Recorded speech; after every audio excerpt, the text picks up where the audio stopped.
Jean-Marie Bockel, ancien secrétaire d'État auprès du ministre de la Défense, a récemment été auditionné par la Commission de la Défense nationale et des Forces armées de l'Assemblée nationale française afin de discuter des nouvelles orientations des relations de défense entre la France et l'Afrique. Cette audition a revêtu une importance particulière car elle s'inscrit dans un contexte de profondes évolutions géopolitiques en Afrique, particulièrement en Afrique de l'Ouest, où les relations avec la France ont été profondément affectées par une série de coups d'État militaires et par le retrait de l'opération Barkhane du Sahel.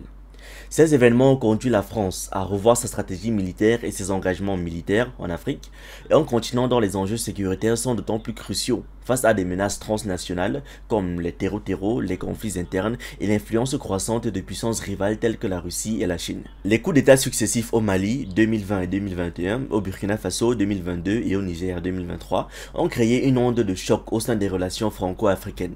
Ces renversements de régime ont entraîné un changement radical dans la perception des populations et des élites politiques locales vis-à-vis de la présence militaire française. Dans ce climat de défiance, l'image de la France est détériorée et sa présence militaire, initialement perçue comme un gage de stabilité dans la région, est devenue un sujet de plus en plus controversé. En conséquence, la France a été contrainte de repenser sa politique de défense en Afrique, notamment dans le Sahel, où elle a opéré un retrait progressif de ses troupes, sous la pression des autorités locales et de l'opinion publique, qui dénonçaient une ingérence jugée néocoloniale.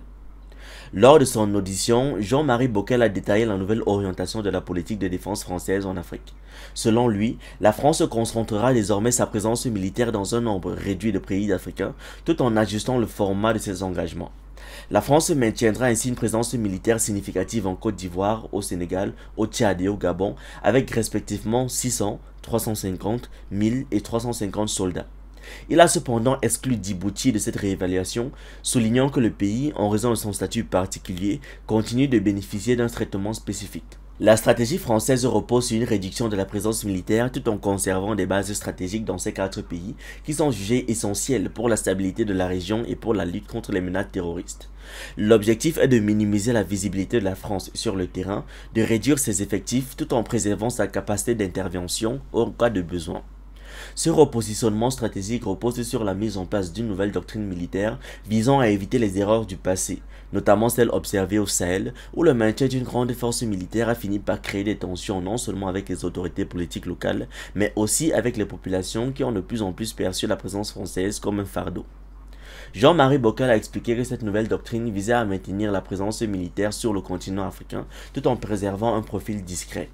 L'idée est de réduire l'empreinte militaire de la France en Afrique tout en continuant à assurer des missions de soutien et de formation auprès des armées locales. En réduisant ses effectifs, la France espère également diminuer les tensions suscitées par sa présence tout en restant un acteur clé dans la formation et l'équipement des armées africaines. Cette évolution de la politique française s'inscrit également dans un contexte où la France fait face à une concurrence accrue de la part de puissances non européennes telles que la Russie, qui a considérablement renforcé son influence en Afrique ces dernières années, notamment en Mali, en RCA et au Burkina Faso. Le groupe Wagner en particulier a joué un rôle central dans ce processus en offrant aux régimes africains des services de sécurité privés, ce qui a alimenté la perception d'une alternative à la présence française. Jean-Marie Bockel a reconnu que la France doit adapter sa stratégie pour répondre à ces nouvelles dynamiques, tout en maintenant une coopération forte avec ses partenaires africains. Selon lui, la France cherche à éviter de se retrouver dans une position où elle serait exclue des initiatives de sécurité en Afrique, ce qui pourrait compromettre ses intérêts stratégiques et économiques sur le continent. La vision exprimée par Jean-Marie Bockel rappelle également celle du président Emmanuel Macron qui, lors de sa tournée en Afrique en février 2023, avait souligné la nécessité de redéfinir la relation militaire entre la France et les pays africains. Macron avait proposé un modèle de coopération fondé sur des bases co-gérées où les forces françaises seraient en nombre réduit mais accompagneraient les armées africaines dans le renforcement de leurs capacités. Cette idée s'appuie sur une coopération plus équilibrée et plus respectueuse de la souveraineté des pays africains tout en maintenant une présence suffisante pour faire face aux menaces transnationales et aux crises sécuritaires. Ce modèle de coopération doit permettre aux forces françaises de rester présentes sur le continent, mais dans un format plus modeste et plus orienté vers l'accompagnement des forces africaines. Ce modèle de coopération basé sur la formation, l'accompagnement et la gestion commune des bases militaires pourrait constituer une nouvelle voie pour assurer la stabilité de la France en Afrique tout en préservant leurs intérêts stratégiques. Toutefois, ce modèle n'est pas sans défi.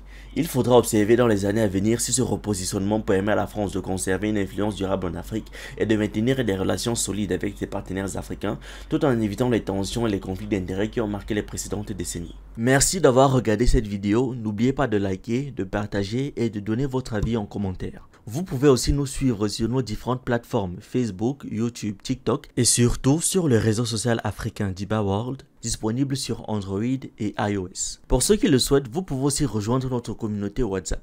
Tous les liens utiles sont dans la description.